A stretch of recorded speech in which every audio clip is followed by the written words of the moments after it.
Você gosta de beber leite? Ou você é que nem eu, não gosta do leite em si, mas ama iogurte, queijo, requeijão, todos os derivados lácteos? Mas você sabia também que existem mais de 10 doenças que você pode pegar bebendo ou consumindo qualquer tipo de derivado do leite? Quer saber mais sobre isso e o que você faz para não pegar essas doenças? Fica aqui comigo que eu vou contar tudo de leite para vocês hoje. Eu sou Renata Beranger, eu sou médica, infectologista, especialista em doenças infecciosas e parasitárias. Quando a gente pensa no leite, ele branquinho, a gente pensa logo que ele é limpinho, que, enfim, sai prontinho para ser bebido, né? Mas não é bem assim.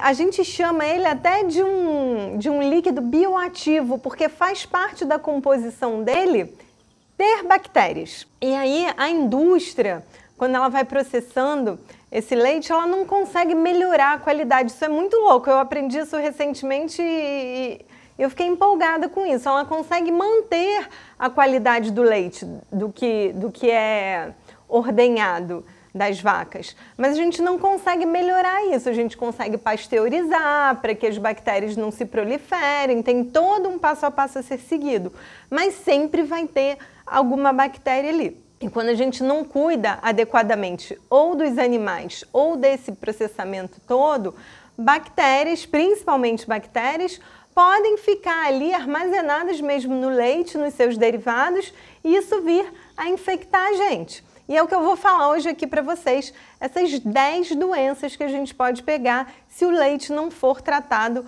com os devidos cuidados. Na verdade, não é nem o leite, né? Se os animais não forem tratados adequadamente com todas essas medidas que são necessárias.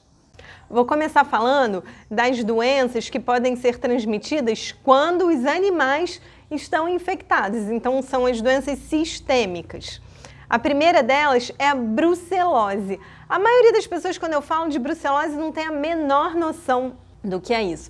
É uma infecção bacteriana que causa basicamente mastite nas vacas, ou então infecção dos gânglios que são ali retromamários. Nelas dá diminuição de leite, pode dar infertilidade, tudo, mas pra gente passa a ser uma doença ocupacional quando os ordenhadores vão lá ordenhar as tetas e essa bactéria consegue causar abscesso nas mãos e tudo. Então é uma doença que a gente vê mais dessa parte de quem trabalha com as vacas. Vamos lá pensar que hoje a maioria do leite vem de ordenhas já não manuais, de ordenhas por aparelhos mesmo e tudo, mas nas propriedades menores que as pessoas ainda fazem isso, essa infecção acontece nas mãos. E quando esse leite não é bem avaliado e a vaca está doente, mesmo, isso é muito importante, mesmo sofrendo a pasteurização, às vezes essa bactéria consegue sobreviver. E aí, principalmente nos derivados lácteos, na manteiga, principalmente porque ela fica ali dentro da gordurinha, quando a gente come isso, a gente pode ficar doente também. E é difícil fazer esse diagnóstico, porque os sinais e sintomas são muito inespecíficos. É febre, mal-estar, enjoo, cansaço, e às vezes pode dar artrite, dores, mas ainda bem que com toda a nossa tecnologia e inclusive com a pasteurização, que não é 100% mais, melhorou muito. Essa é uma doença que a gente quase não vê acontecer. Quando chega lá no consultório alguma suspeita, geralmente é o quê? Gestante, que faz parte lá da investigação toda do pré-natal, ou assim que a paciente sabe que está gestante, faz alguma sorologia e dá assim uma pequena alteração. E aí já fica todo mundo nervoso, a pessoa não está sentindo absolutamente nada, vai para o infectologista porque acha que é brucelose. Então, a gente não tem a doença sem sentir nada. Tá, gente? Se não está sentindo nada, uma sorologia lá positiva, a gente só acalma gestante e tudo e não tem nada a fazer.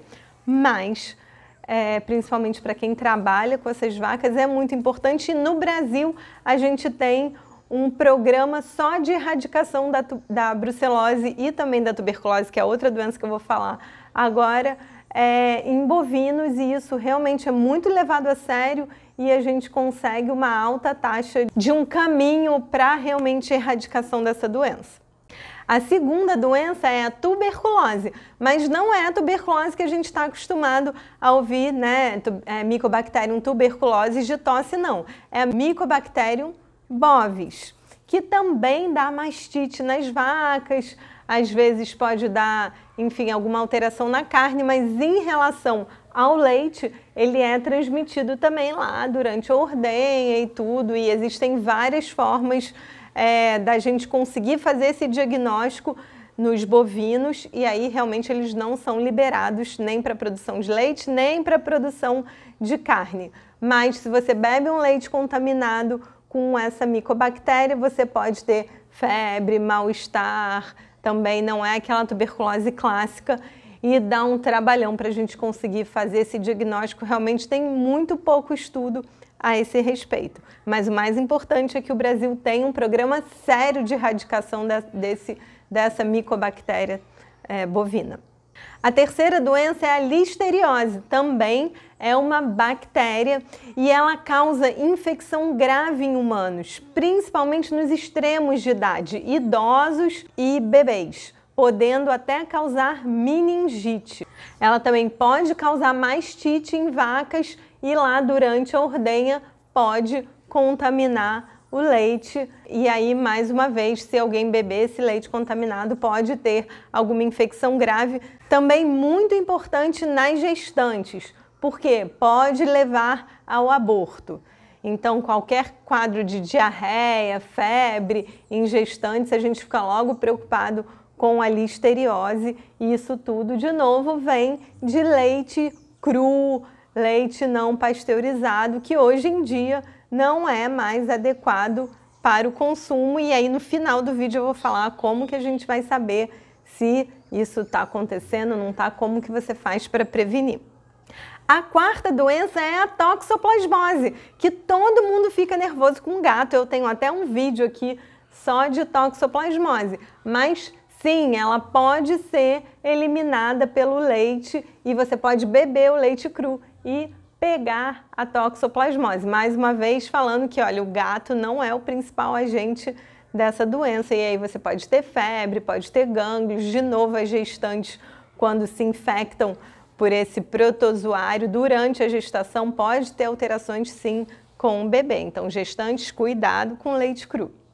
A partir de agora, da quinta doença, são todas as doenças causadas não porque as vacas vão estar infectadas, mas é a questão do manuseio ali das tetas. Tanto ela pode estar a teta infectada, numa mastite ali, mas muito de manuseio de mãos contaminadas, de ambientes contaminados durante a ordenha desse leite. O principal, então agora a gente vai falar da quinta doença, é o Staphylococcus aureus. E isso não é só do leite, é de várias comidas, mas se você bebe um leite contaminado com Staphylococcus aureus, às vezes assim é muito rápido. Em 1 hora você bebe o leite, você já sai correndo para o banheiro com diarreia, vômito, mal-estar, e isso pode ser autolimitado, mas às vezes a gente passa aí 24, 48 horas mal mesmo. Quem já não sofreu disso? Comeu alguma coisa e depois vai para o banheiro passando mal? Staphylococcus aureus, e pode estar ali contaminando a teta da vaca. A sexta doença é causada também por uma bactéria que chama Campylobacter. Geralmente é o Campylobacter jejuni, que é uma bactéria que gosta de ficar ali pertinho da teta da vaca, no ambiente, que quando chega no nosso trato gastrointestinal vai fazer diarreia, náuseas, vômitos, mas pode ter consequências muito graves, como dores articulares, às vezes dói muito e fica muito tempo com artrite, ou até uma síndrome neurológica, que é a síndrome de Guillain-Barré, que a gente já ouviu falar de um possível efeito colateral das vacinas, mas é quando você vai perdendo a contração muscular e vai ficando com uma paralisia flácida, mas que isso ao longo do tempo retorna. Mas essa bactéria pode dar também, e pode mimetizar quadro de apendicite. Isso já é relatado na literatura. Às vezes a pessoa chega com muita dor abdominal, fica ali cheio de gânglio dentro da barriga que parece ali perto do apêndice, e tem quadros relatados até de pessoas que foram submetidas à apendicectomia e depois, quando vai para o histopatológico, aparece lá o Campylobacter. A sétima doença é a bacilose. Também é causada por uma bactéria, o Bacillus. E essa bactéria, ela tem a capacidade de virar esporos. Então, ela é muito resistente a altas temperaturas. E aí, sabe o que ele vai causar? Por exemplo, na caixinha do leite, é quando fica ali estufado. Sabe, às vezes você compra o leite, guarda, esquece lá, ainda está dentro da validade, mas fica estufadinho. Isso já aconteceu com você? Aí, quando você insiste, abre, sai um cheiro esquisito. Escreve aqui se já aconteceu. E aí, quando você vai ver, o leite está meio coalhado, assim. Isso é o Bacillus cereus. De alguma maneira, ele ficou ali dentro e causa esse estufamento. Obviamente, ninguém vai beber esse leite, mas se acontecer, ou se você não chegou a ver a caixinha estufada, se beber esse leite, vai dar um piririzão também.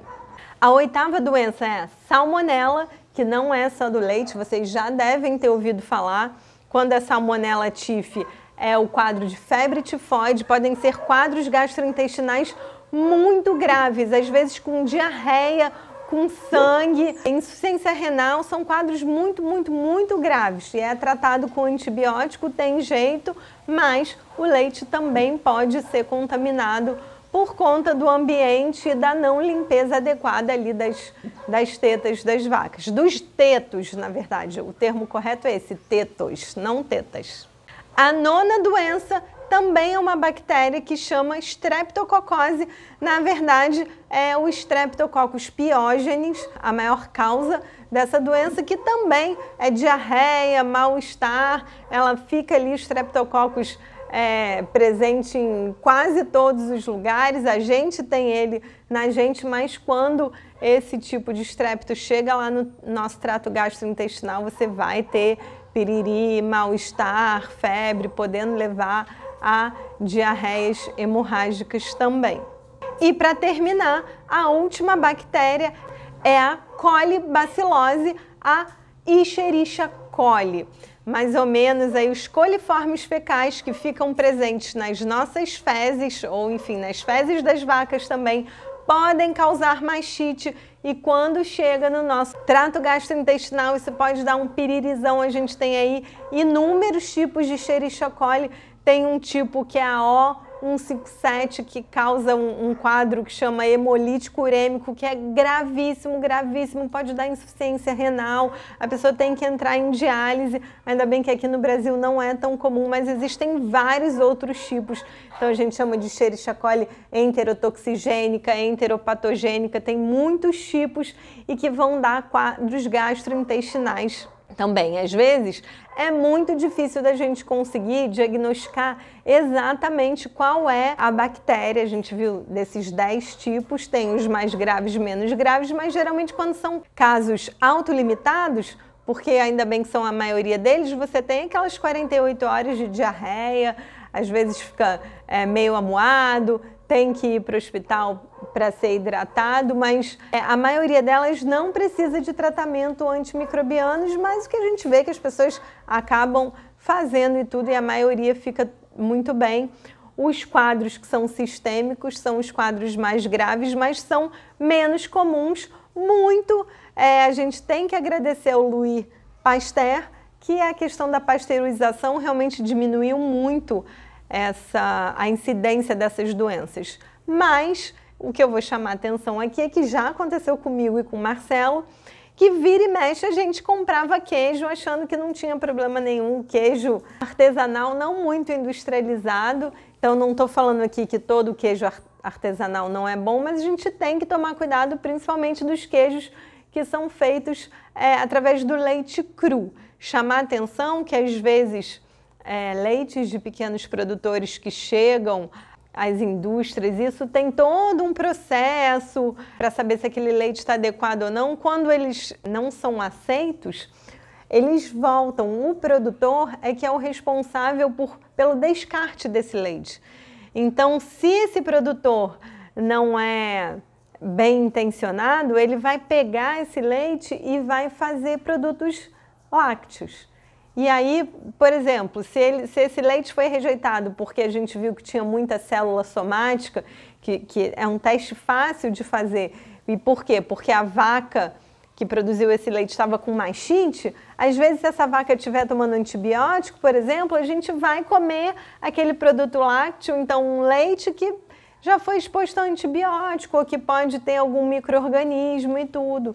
Então é por isso que a gente tem os selos. Quando você for comprar algum produto desse, você tem que olhar se tem lá um selo, que a fabricação foi ok, que ele está apto a ser consumido. Porque se não tem isso, você vai estar aí jogando com a sorte. Então pode ser que ok, que esteja adequado, que não vai dar nada. Por exemplo, até onde eu sei, a gente não teve nada. Mas será que talvez um piriri algum dia não possa ter sido por isso? Então vamos ficar atento. Aquele queijinho lá da feira, né? Às vezes não é porque é artesanal, a gente tem um pouco esse vício. Acha que é artesanal, acha que está livre de qualquer coisa, acha que, ai, que ótimo, está tudo muito bem, mas não é isso. Às vezes não tem o controle adequado.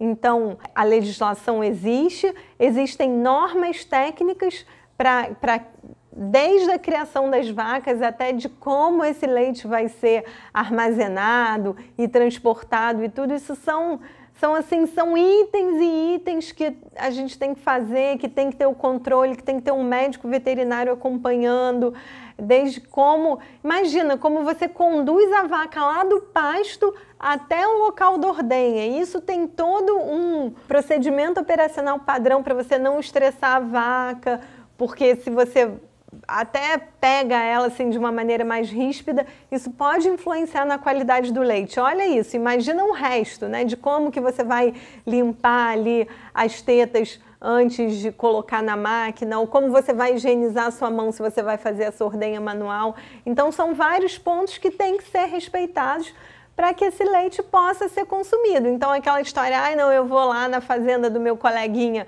e vou tomar quase o leite da teta da vaca, né? Vai ordenhar ali na hora e tomar. Gente, isso é meio atrapalhado. Olha lá essas 10 doenças. Então, vamos prestar atenção nisso. Então, gente, só para deixar claro aqui, antes de comprar um produto, o que você tem que ver é se ele tem lá um selo de inspeção, se ele tem todos os registros, isso tem que estar na embalagem.